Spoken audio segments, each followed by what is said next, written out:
Jonathan Kuminga going to Atlanta with Buddy Hield, and the Warriors get back Kristaps Porzingis. It's almost one of those like, oh, finally. That's that. At least that's how I felt when this news came across. It was a little bit later in the night.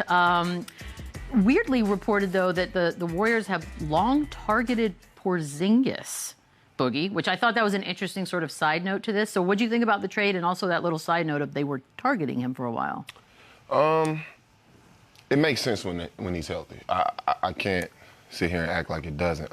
It's actually a really, good fit as far as, being a stretch big, playing in that system, and also, having a defensive presence at the rim. Something that, the Warriors have lacked for years, probably since maybe Andrew Bogut. So it makes sense on paper, but obviously the biggest question mark is his health. I can't remember the last time I saw Porzingis play, to be honest. So I know he's dealing with some illnesses right now, and they're still trying to figure that out. So 100% healthy, it makes sense. But his health is the big question mark in this, and obviously we're all waiting to see when he can, finally make his debut with this team. It looks like maybe Saturday. Okay. I mean, that's what the interweb is telling me. Okay. Take it for what it's worth. But maybe Saturday against the Lakers, we will see Porzingis out there. Yeah. What'd you think, Lou? I love this for Atlanta. I really do. You add another athletic guy that can play the 3, the 4, put the ball on the floor, can score the basketball, and you add him with Jalen Johnson, Dyson Daniels, and also Alexander Walker, who's been playing well. And you got C.J. McCollum coming off your bench, and we criticized C.J. for when he first got to Atlanta. He's found his footing, had a big night. You said he would. A few nights ago, he had a 26 and a big win against the Miami Heat. And so you add a Jonathan Kuminga to this mix, a young guy who's hungry to prove himself, who's been itching to get a fresh start and a fresh opportunity, and no city needed better than the Atlanta Hawks when you trade Trae Young, and the city is like, where are we going from here? What's the vision?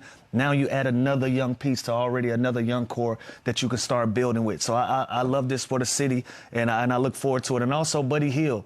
Buddy Hield is also a valuable vet that's going to give you 3-point shooting that's going to space the floor as well. So I love this a lot for the Atlanta Hawks. On the Warriors side, again, if he's available on Saturday, much kudos to the Golden State Warriors, especially with the way that they play. You're adding another guy that can shoot the hell out of the basketball, and that gives you some size to work with as well. So I like it for both. But what does it do overall? I mean, what are they, 8th in the West at the moment? Is this a needle mover? Like, is this? I think it fills a void for them, but I don't think this takes them. Like out of play into playoff? Yeah, okay. It's a right step. Like I said, they're filling the void that they're missing, but I still think they need to correct some other things in their roster to really make that, that next step or that next jump. So, but yeah, this is an improving move, so I'm not mad. It's interesting that the Warriors are getting rid of young talent and bringing in older vets. I know. So. I'm a little confused by that. I'm not. I mean, look, the Kuminga thing. We see what they do with young talent. Horford, Porzingis, like they're getting older and older. Maybe that's their thing. Maybe that's just their thing. Yeah. Some people just that's how they roll. That's see what where works it goes for them. By the way, I don't know that there's just a collective group of us, myself included. We're rooting for Kuminga. He's not on a team that I root for or anything, but I'm hoping. I'm especially rooting for him now. Right? I just feel like he was sort of made a sympathetic figure throughout this entire process. So I agree. We're all rooting for you, buddy. Happy trade deadline day. Look at us. We're on the same page right now. I know. Finally, we did it. This is Run It Back. Lou Will, Boogie Cousins, Michelle Chandler may be back with us tomorrow. Not sure yet. J.R. Smith will be on a little bit later today. We're about 5 hours away from the official deadline. A lot has happened already that we need to get to. Yesterday was a busy day for the old deadline machine, and Anthony Davis. I mean, okay, here we go. That is the list of what went down between the Wizards and the Mavericks. A lot. And it was a lot when it came out. It almost kind of shocking a little bit. Anthony Davis has moved around so much. Nobody probably predicted that at this point. So I'll start with you, Lou. When you saw all of these names switching spots, what was your reaction? Good for Washington. That was my initial reaction. Really good for Washington. You bring in Trae Young a couple of weeks ago, 2 or 3 weeks ago. And you're like, okay, what's the vision here? What's going to separate this scenario from the Atlanta Hawks scenario? And then, a few weeks later, right above the deadline, You bring in an Anthony Davis. You bring in someone that you can pair him with. So on paper, I like this 1-2 punch, and then you start filling in the gaps with good role players, with good young talent, and an Alex Sarr and things of that nature. So my initial reaction was, now I can start seeing a vision of Washington trying to put themselves back in a position to be talked about again in the East. That was my initial reaction. Yeah, I couldn't agree more. I love the aggressiveness from the Wizards, and I want to take it back a little further than that. I mean, obviously they made the move earlier with Trae Young. They made this addition with AD, which I think is great. I think, putting Trae in the position to have two defensive guys behind him and Anthony Davis and Sarr, I think that's a perfect combination. But to take it a step even further, I just like the moves that the Wizards are making. They're now healing the relationship between John Wall and themselves, which I think is a great step for the organization moving forward. And on top of that, you're making moves like this, showing that you're a serious organization and you want to, be in contention in the East. So making these type of moves, I think they're, like I said, the right step in the right direction. So I like everything they've done so far. Yeah, putting AD in street clothes on the graphic behind us, that was a choice, guys. That was a choice. I don't know that, look, we've been talking so much about Giannis and some of these names going in. I think maybe part of that was the shock, too, is that we've gotten, and I don't mean this disrespectfully, but it's been a while since Washington has made the playoffs, 2021. We kind of got used to just sort of that's where they are, they're bottom of the pack, yada, yada. And then all of a sudden they just shot up in expectations. So realistically, when will they make the playoffs with what they've got now? I think they have a chance next season.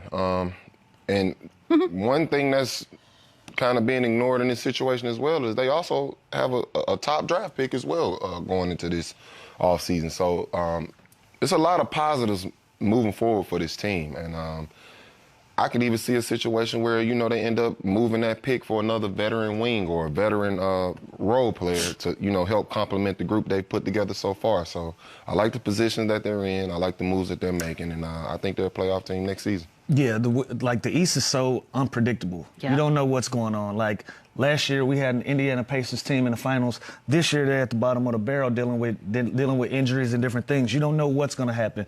Milwaukee is no longer talked about. Their future is up in the air. So when you put an Anthony Davis and a Trae Young together, that kind of gets you excited. That kind of gets you excited and say, well, maybe they can make some noise, especially with how unpredictable the East is. Now, again, both of these two guys are still in street clothes right now. Mm-hmm.